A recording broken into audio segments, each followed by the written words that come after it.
mitjans de comunicació diferents, alternatius. Si et poses a pensar, no et surten més de 3. I és que a tots ens costa acudir a ells perquè estem acostumats a les capçaleres convencionals i la seva visibilitat és molt major. Si parlem dels mitjans de comunicació dominants, els de sempre, aquests mitjans fan molt mal a la societat perquè el poder econòmic sempre està darrere d'ells i influeix en l'orientació dels seus continguts.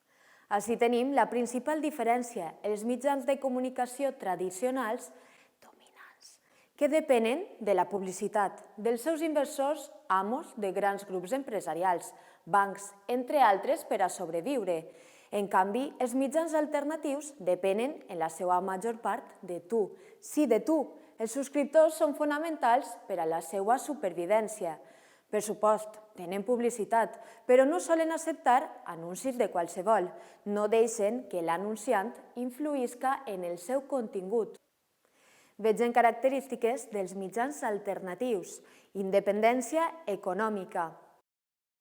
Qualitat i rigor periodístics. Exposició dels fets i anàlisi, que provoca la reflexió.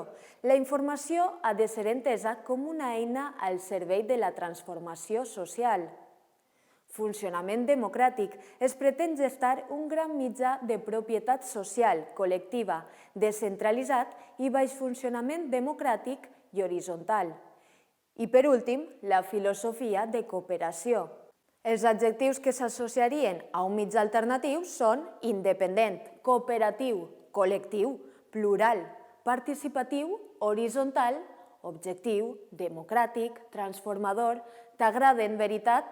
Com són molts, hem pensat dedicar en cada vídeo uns minuts a 2 o 3 mitjans de comunicació i per això avui vos parle del Salto i de Diari La Veu.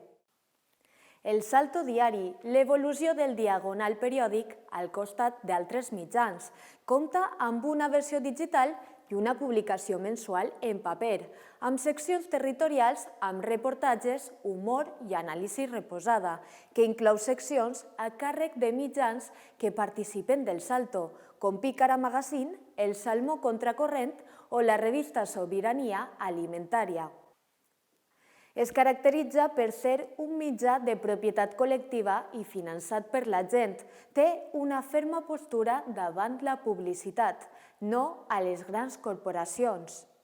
El diari La Veu naix amb l'objectiu clau i fonamental de vertebrar el País Valencià, de ser una veu diferent, independent i rigorosa que contribuïsca al canvi social. Un dels seus lemes és La Veu, la teua, la de tots. Si t'ha agradat, no et perdes el nostre pròxim vídeo i recorda, subscriu-te al nostre canal d'Assicom.